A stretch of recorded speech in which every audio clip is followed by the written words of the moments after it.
I'm here with Julia Thorne, and she's going to be running her 115th marathon tomorrow at the Laguna Phuket. From Melbourne, Australia. I'm just really blown away by this fact. I've only ever ran one marathon in my life.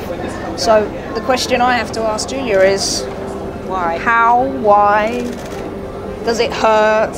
Look, it does hurt. Marathons are hard, but I get a lot of enjoyment out of them, and I guess the enjoyment I get out of them overrides the pain and suffering during the race. Yeah.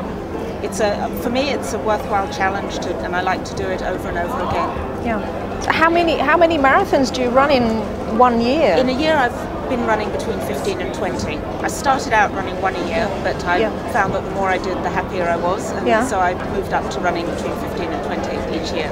Okay. And so how do you keep, your body going? Do you mind me asking how old you are? I'm 53. You're 53. I don't really train to peak for any particular marathon. I just keep myself in a certain level of fitness, and I run pretty much 60 kilometers a week, year in, week out, regardless of whether there's going to be a marathon weekend. Yeah.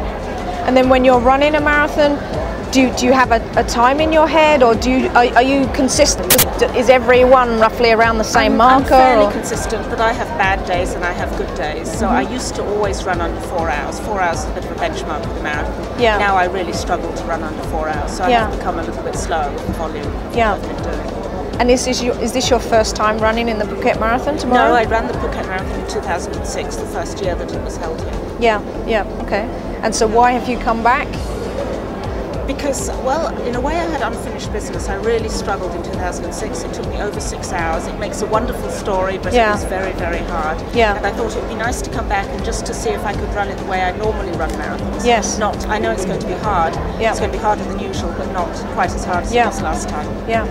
And this is why we want to talk about the age groupers, because you're saying exactly there, if you a 4 hour mark is a benchmark, and then anybody that's going under that, it's amazing that they can run that fast, but it's actually harder. The longer you're out there, it's harder. So why is that? Yes, I think it's just because even though you might not be expending quite as much energy as somebody who's running faster, it's the fact that you're expending it over a longer period of time. So your body's not getting a break. You're asking your body to keep on doing something for longer, even though it's not as hard as if you're running a 2 hour marathon. It's still, your body is still under stress, and it's still quite keen for you to finish. And you wrote a book. You wrote this book, Passion for Distance, and when you got to your 100th marker. Yes. So what prompted this? How long did this I take wanted to put together? To tell the story because I started out as a non-athlete. I was not a runner as a child.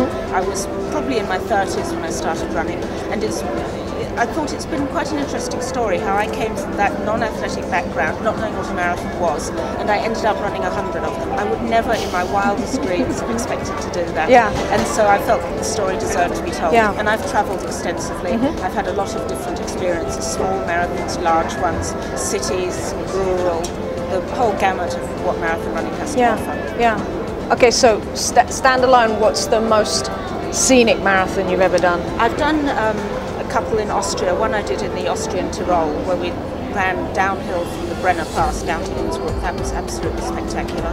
I've done a few in California, but around Lake Tahoe and down the coastline to Big Sur, which they were very special as well. And for city marathons, I think the Tokyo Marathon has been my favourite because it's a huge marathon, 35,000 people. But the crowds lining the route, if you run through the very centre of Tokyo, it's really a very special event. And so do you have a number in mind? 115 now, tomorrow, you're just going to keep I'm just going to keep going while I still enjoy it. And if I start waking up in the morning and thinking, oh no, I don't want to run a marathon, then that'll be the time that I stop. But at the moment, I'm looking forward to the next one. Do you run every day? No, I don't. I run 4 or 5 times a week. Okay. And sometimes quite short distances, sometimes just 4 or 5 kilometres. And sometimes a bit longer. And do you have any of that inside the book on how you train or how you keep fit? Any nutrition? Yes, training, nutrition. I haven't been very injured, but I've explained how I've coped with the injuries that I've had. How I've explained how I keep it interesting, because you have to really want to do it to run that many. And so I've tried to explain how it is that I do still have this huge appetite for running marathons. Okay, that's fantastic. Okay. Thank you very much, Julia. Thank you.